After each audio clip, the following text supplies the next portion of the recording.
Bonjour, bienvenue dans ce JT. 20 ans, c'est l'âge des vieilles charrues, 20 ans de musique mais aussi d'émotion, de destin d'artistes. Le tout retracé dans ce hors-série en kiosque depuis ce mercredi. Patrice Lebert, journaliste au Télégramme, nous présente les 20 ans d'histoire du premier Festival de France.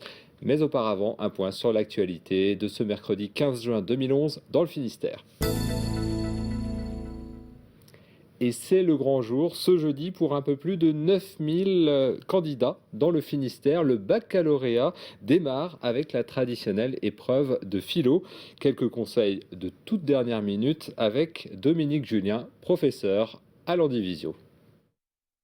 Il n'est jamais trop tard pour bien faire les choses. Ce qu'on fait, les conseils que je peux donner, on prend une notion totalement au hasard et on voit ce qu'on pourrait dire sur cette notion-là. On met quelques idées au brouillon, on essaye de trouver une problématique, on essaye d'identifier une thèse, les enjeux évidemment, 2 grandes parties, voire 3 grandes parties pour le développement.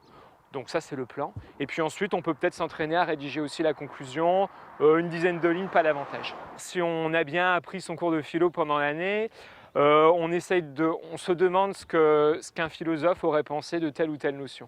Donc vraiment bien se remémorer le cours au début de l'épreuve notamment. Éviter des références politiques trop précises. Ça c'est vraiment la chose à laisser de côté. Utiliser plutôt des références historiques du XXe siècle ou alors évidemment des siècles précédents, mais éviter en fait d'être prisonnier de l'actualité. Voilà, à mon avis, c'est ça.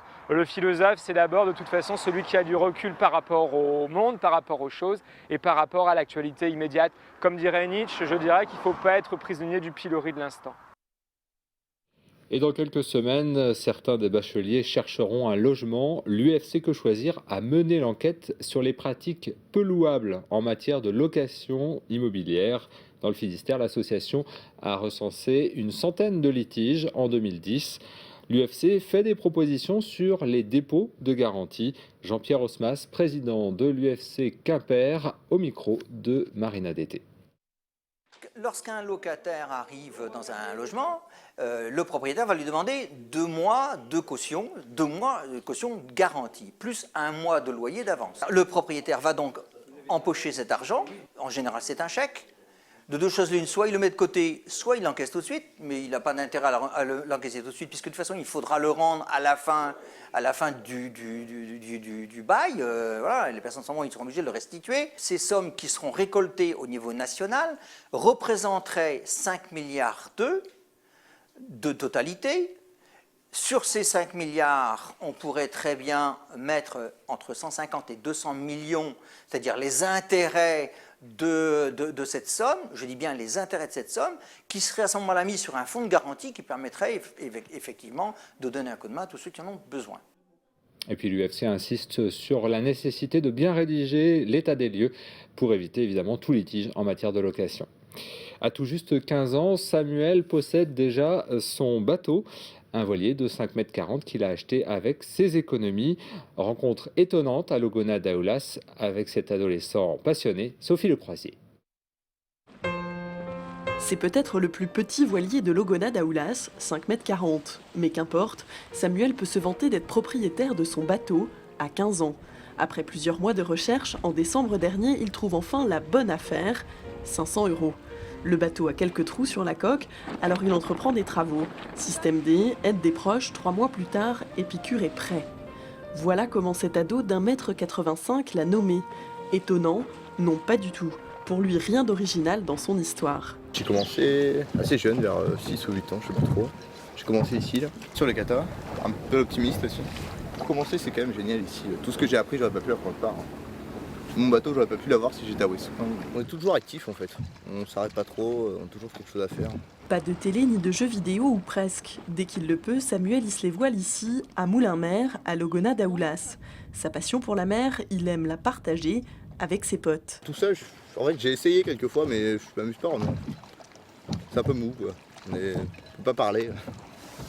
Et n'allez surtout pas lui demander pourquoi il aime la mer, la voile. Pour Samuel, c'est simplement vital. Avec 500 €, il touche maintenant son rêve.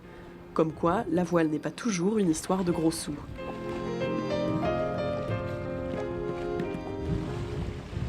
Et bien avant Samuel, un autre passionné, un certain Éric Tabarly, a lui aussi rénové son bateau Penduic.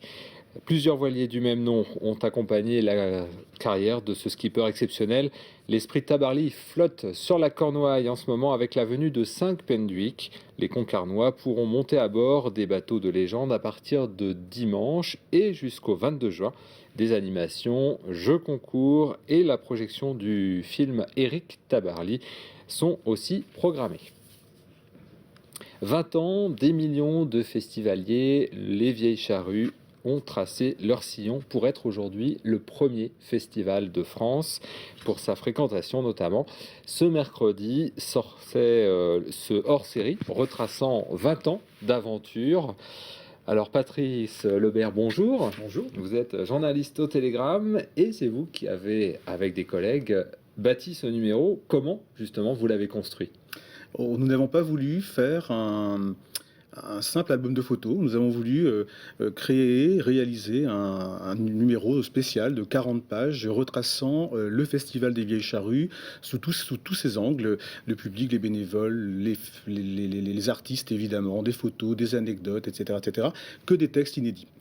Des textes inédits et notamment des interviews de gens dont on n'avait jamais pratiquement entendu parler et auxquels on ne donnait pas la parole. Oui, c'est le cas effectivement. C'est notamment le cas par exemple des programmateurs du festival qui nous livrent quelques-uns de leurs secrets dans l'édification d'une affiche, ce qui est toujours un peu riche de mystères et de fantasmes. Les discussions autour de la table pour savoir quelle sera l'affiche de la prochaine édition. Comment on fait pour monter une affiche ? On découvre aussi le profil des festivaliers. Il y a 250 000 festivaliers à peu près. J'imagine qu'il y a énormément de profils différents. Oui, très différents. Ceci dit, il y a une grande fidélité, puisqu'environ 60% des festivaliers reviennent d'une édition sur une autre. Alors on constate une grande féminisation, ça c'est une surprise que nous révélons dans ce hors-série, une grande féminisation du public. Aujourd'hui, en 2010, 59% des festivaliers étaient des festivalières. Ça c'est une vraie surprise, c'est une vraie nouveauté. Donc les Vieilles Charrues sont très féminines finalement. Oui, de plus en plus. Comment on peut expliquer qu'un festival qui a démarré comme une réunion entre amis dans un champ en pleine nature devienne un festival, 250 000 festivaliers, 4 millions de budget?